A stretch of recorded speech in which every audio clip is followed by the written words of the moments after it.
예수님께서 기도에 대한 교훈을 주시죠. 구하라, 찾으라, 두드리라. 구하고 찾고 두드리는 이에게 하나님께서 구하는 것, 그리고 찾는 것, 두드리는 모든 것 가운데 응답해 주시는 줄로 고백합니다. 그런 은혜가 우리 가운데 항상 있기를 주의 이름으로 축원드립니다.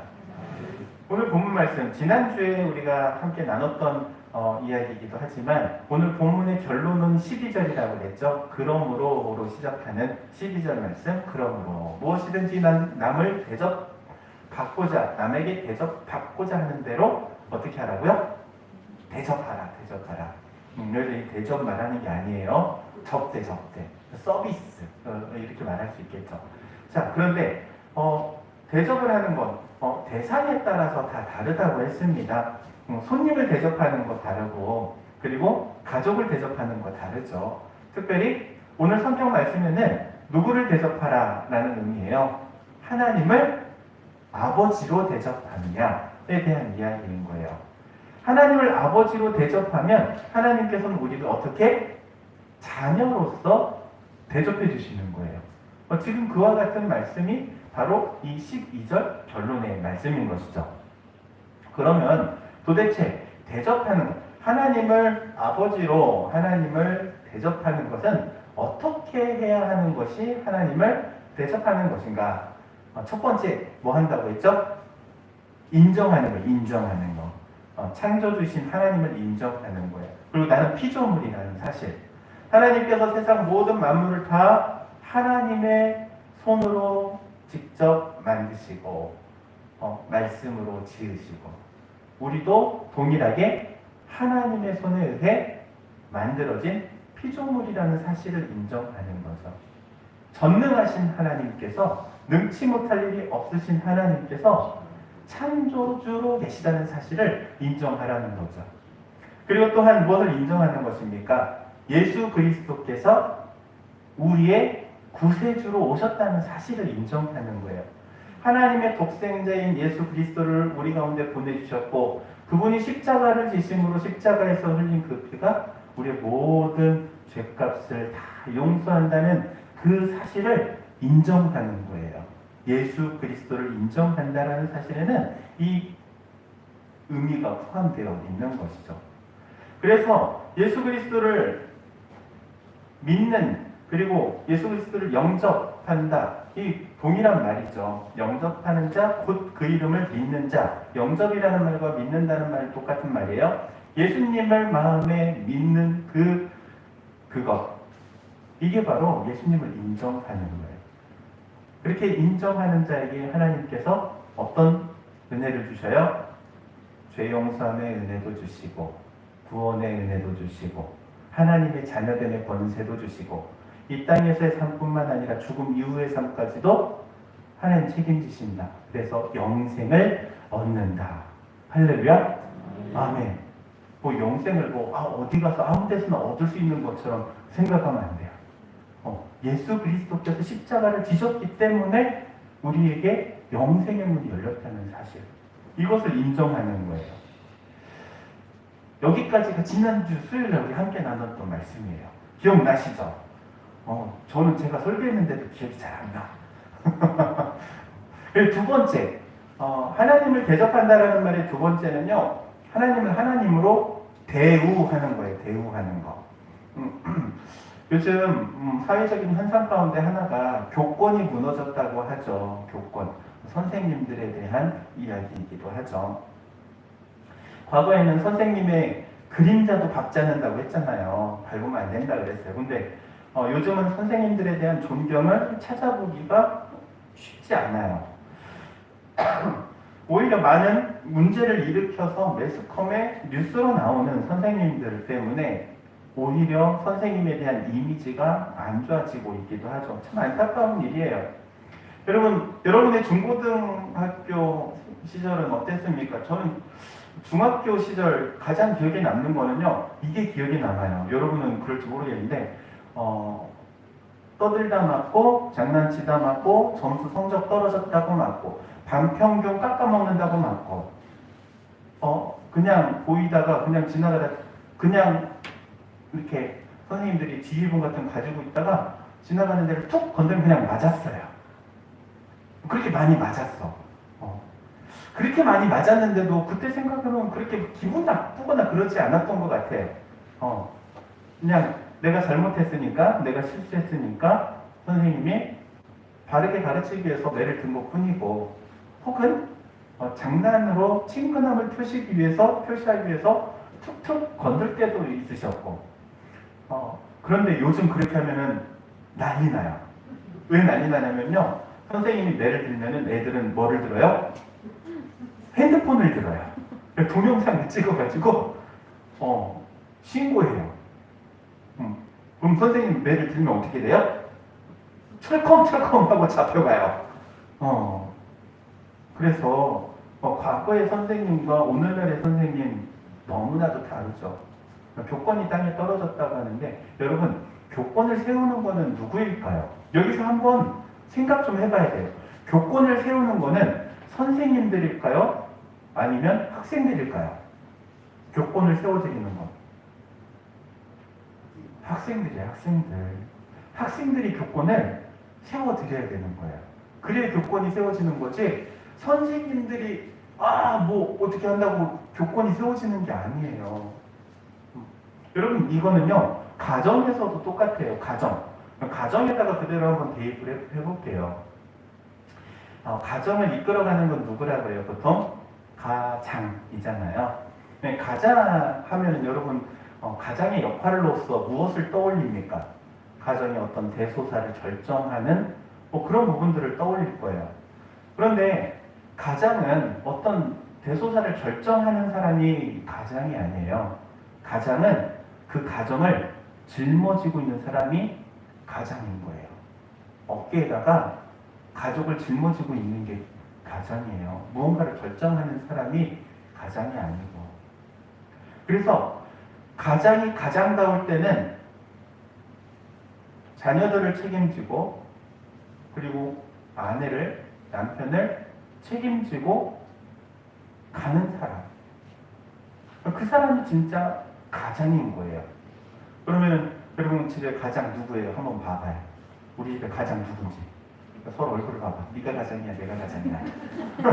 내가 끌고 가는 것 같은데, 내 어깨에다가 다 올려놓고 가는 것 같은데, 무언가 대소사를 책임져서 결정하는 사람이 가장이 아니라는 말이에요. 얼마만큼 책임감을 가지고 짊어지고 가느냐가 가장을 결정하는 거죠. 여러분 아버지들, 우리 전통적인 이게 유교관이라고도 말할 수 있겠죠. 유교관에서는 전통적으로 가장 그럼 아버지를 생각을 하잖아요. 아버지를 제일 먼저 떠올려요. 근데 아버지에 대한 이미지가 다른 사람들도 있어요. 아버지 그러면 어떤 사람들은 정말 우리 가족을 위해서 자식들을 위해서 희생하시고 헌신하신 아버지를 떠올리는 사람도 있는가 하면 어떤 사람은요 매일 술 마시고 싸우고 다 때려 부시고 와 지옥 같은 집이었어 이렇게 떠올리는 사람들도 있을 거예요. 물론 우리는 안 그러지만 아버지에 대한 개념이 그렇다면 이미지가 그렇다는 거예요. 그런데 자녀들은요 아버지는 아버지인 거예요. 그가 술에 취해 있던 정신이 멀쩡히 깨끗하던 아버지는 아버지인 거예요. 치매에 걸리셨던 정신이 정말 반짝반짝 해가지고 막 한 60년 전 일어났던 사건들도 막 뚜렷하게 기억하는 분도 아버지예요. 아버지가 아버지인 건 변함이 없는 거예요. 문제는 자녀들이 아버지를 어떻게 대우하느냐에 문제가 있는 거예요. 에이 우리 아버지는 맨날 술만 먹고 말을 해도 대화가 안 돼. 이러는 자녀가 아버지를 제대로 대우하겠습니까? 물론 아버지에게도 문제는 있겠죠. 그러나 제일 큰 문제는 어떻게 대우하느냐예요. 어떻게 대우하느냐. 아무리 술 냄새가 쪄들어가지고 그런 몸으로 집에 들어와도 사랑하는 내 아버지, 그러면 내 아버지인 거예요. 사랑하는 내 아버지가 되는 거예요. 여러분에게 그러한 마음이기를 주의 이름으로 축복합니다. 하나님에 대한 것도 마찬가지예요. 내가 하나님을 어떻게 대우하느냐에 따라서 이 하나님에 대한 이미지를 어떻게 가지고 있느냐에 따라서 너무나도 다른 신앙생활을 하게 된다는 거죠. 하나님을 아버지로 대우하면요, 하나님께서는요, 우리를 자녀로 대우하시는 거예요. 너희가 대접받고자 하는 대로 너희도 대접하라. 그래서 자녀들은요, 아버지의 권위를 세워드리는 거예요. 자녀들이 세워주는 거예요. 아버지가 스스로 세울 수가 없어요. 봐봐, 이 예를 들어 볼게요.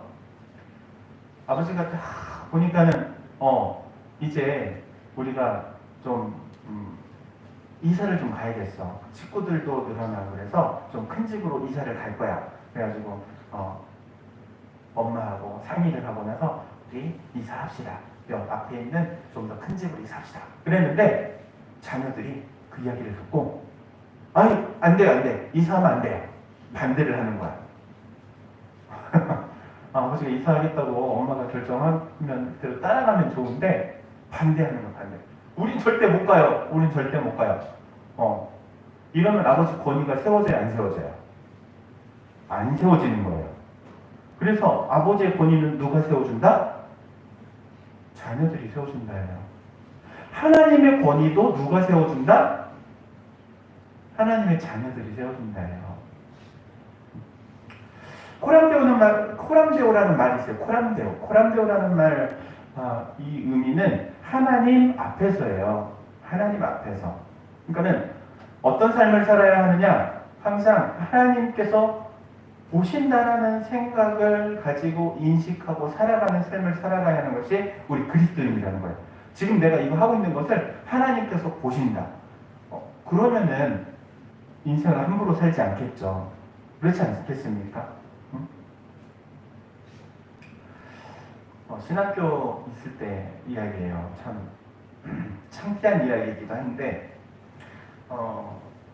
저희가 이제 학교에서 시험을 보잖아요. 중간고사, 기말고사를 보는데 그때 처음 한 번 도입됐던 제도가 있어요. 어떤 제도를 도입했냐면은 무감독 시험을 봅시다. 신학교니까는 다 신학생이잖아요. 그리고 신대원이기 때문에 이분들이 거의 대부분 다 교육 전도사님들이에요. 교육 전도사로 사역하시는 분들이야. 90% 이상이 사역하시는 분들이에요. 그러니까 우리가 다 교육전사님들이고 하나님의 일을 한다고 하는 사역자들인데 우리가 시험 볼 땐 하나님 앞에서 보는 것처럼 봅시다. 코람데오 막 이러고 외치고 시험을 봤어요. 근데 그 제도는요 그때 한 번 하고 없어졌어요. 왜 없어졌겠어요? 물론 정말 하나님 앞에서 시험 본다라는 마음 자세로 시험을 보신 분도 있지만 그렇지 않고 그냥 책 펴놓고 시험을 보신 분도 계셨단 말이에요. 이야, 그러니까는 이게 어떻게 불평등하게 된 거예요. 장학금을 받아야 할 사람은 받지 못하게 되고 이거 받지 말아야 될 사람이 받게 되는 그런 놀라운 사건이 일어난 거예요. 그래서 딱 한 번 하고 없어졌어요. 무감독 시험이라는 그 제도가 딱 한 번만 있던 거예요. 신학교도 그래. 신학교도. 교육자분들도 그래. 물론 다 그런 건 아니지만 그 한둘. 여러분 그리스도인의 삶이 그래요. 그리스도인들, 우리나라에 있는 그리스도인들 뭐 천만을 바라본다 그러고 뭐 천만 성도 이야기는 하는데 정말 천만이라는 숫자에 걸맞게 과연 하나님을 높여드리는가? 이건 좀 생각해봐야 될 문제인 것 같아요. 아니, 멀리 갈 필요도 없어요. 우리 당인리에 예수 믿는 사람들이 있어요. 우리 당인교회 성도들이 이렇게 있단 말이에요. 우리 당인 상중하리에 125개 가구를 잡고 쳐봐요. 우리 교회에 나오시는 가구수가 다 해서 지금 18가구이긴 하지만, 물론 이제 루베에서도 나오시고 원동에서도 나오시고 먼 곳에서 나오시긴 하는데, 그래도 어쨌든 10%예요. 10%. 그쵸? 10%면 작은 숫자는 아니에요. 저는 우리 다인교회 성도들만이라도 정말 하나님을 높여드리는 삶을 살면 이 지역이 변하게 될 거라고 믿습니다.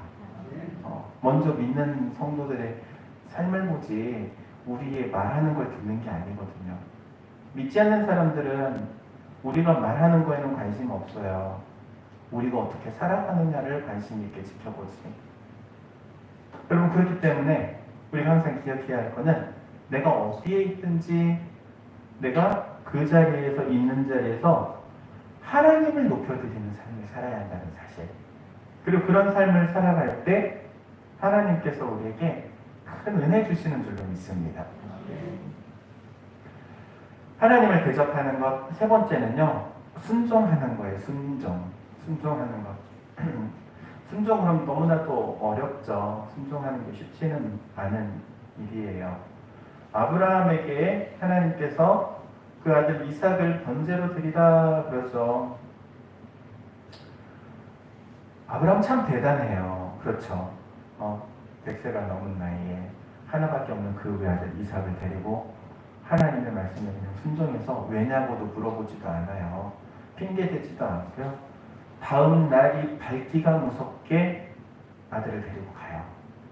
그 모리아산 가서 이제 아들을 번제로 잡으려고까지 하죠. 정상적이지 않은 것 같아요. 그렇지 않습니까? 여러분에게 여러분 아들을 번제로 드려라 그러면 여러분 중에 아들을 번제로 드릴 사람이 누가 있겠어요? 저보고 하나님께서 시온이를 번제로 드려라 그러면은 처음 고민하고 두 번째는 안 돼요 그럴 것 같아. 미쳤어요? 그건 아니죠. 그건 아니죠.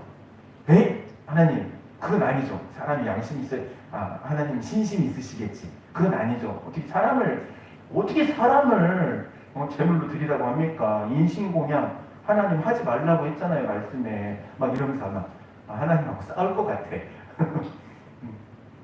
순종이 어려워요. 왜 어렵냐면은 내 생각이 있고, 그리고 내 환경이 있고, 그리고 내가 추구하는 게 있기 때문에 하나님의 말씀 가운데 100% 순종하는 것이 너무나도 어려운 거죠. 옛날에 수도원에서 수도 원장이 수도생을 받을 때 한 가지 테스트를 했다고 해요. 테스트를 뭐를 했냐면은 보면은 배추를 심게 했대요.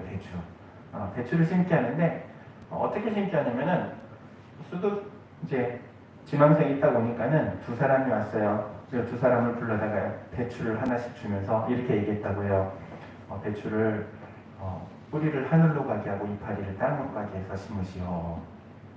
지금 배추를 어떻게 심으라는 거예요? 거꾸로 뒤집어서 심으라는 거예요. 제정신인가? 그래가지고 이제 지망생은 이 수도 원장의 말대로 거꾸로 심었어요. 거꾸로. 미쳤지. 그리고 한 사람은 수도 원장에게 말은 했지만 그래도 정상으로 바르게 심어놨어요. 나중에 수도 원장이 와가지고 둘 중에 한 명을 탈락을 시켰어요. 누구를 탈락을 시켰을까요? 거꾸로 심은 사람은 합격을 하고 바르게 심어놓은 사람은 불합격을 했어요. 그러면서 이 이야기를 했어요. 뭐라고 말했냐면, 당신은 나보다 똑똑하고 아는 것도 많고 그래서 나한테 도무지 배울 게 없으니까 여기 들어올 필요가 없습니다. 그러고 내보냈대요. 수도 원장이 보고 원한 거는 뭐예요? 수도 원장의 가르침에 순종하고 100% 따라올 사람을 원한 거지, 머리 좋은 사람을 원한 것도 아니요, 경험 많은 사람을 원한 것도 아니라는 사실이에요. 하나님을 하나님으로 대화할 때는요, 하나님께 순종하는 거예요. 그걸 하나님 가장 기뻐하시는 줄로 믿습니다. 우리가 제일 좋아하는 게 뭐예요? 신앙생활을 하면서 제일 좋아하는 거. 뭘 좋아하죠? 복. 제일 좋아하죠, 복. 여러분, 저도 복 좋아해요. 물론, 복 때문에 하나님을 믿는 것은 아니에요. 그러나, 내가 신앙생활을 하면서 하나님께서 주시는 복은 사모해요. 여러분도 마찬가지일 것으로 생각합니다. 하나님께서 그런데 우리에게 복을 주시겠다고 약속하시죠. 신명기 28장에 보니까는 내가 너에게 복을 주겠느라 그래요. 그런데 복 주는 조건이 있어요. 너희가 말씀을 경청하면, 그리고 순종하면, 그리고 믿고 따라오면 내가 너에게 복을 주겠다는 거예요. 그리고 오히려 너희가 화를 당할 수 있고 저주를 받을 수 있는데 불순종하면, 경청하지 않으면, 하나님의 말씀을 듣지 않고 거부하면 화와 저주가 임한다 말씀하세요. 하나님께서 우리에게 순종하라고 말씀하시는 가장 큰 이유는요, 순종할 때 주시기 원하시는 복이 있기 때문인 거예요. 하나님께 순종할 때 하나님께서 우리에게 부어주시는 복. 할렐루야? 아멘. 그런데 많은 신앙인들이 착각해요. 앞에 있는 순종은 빼놓고 복만 생각해요. 그러다 보니까 기복주의로 가는 거예요. 아니에요. 우리는 순종해요. 순종하니까 하나님의 복이 임하는 거예요. 할렐루야?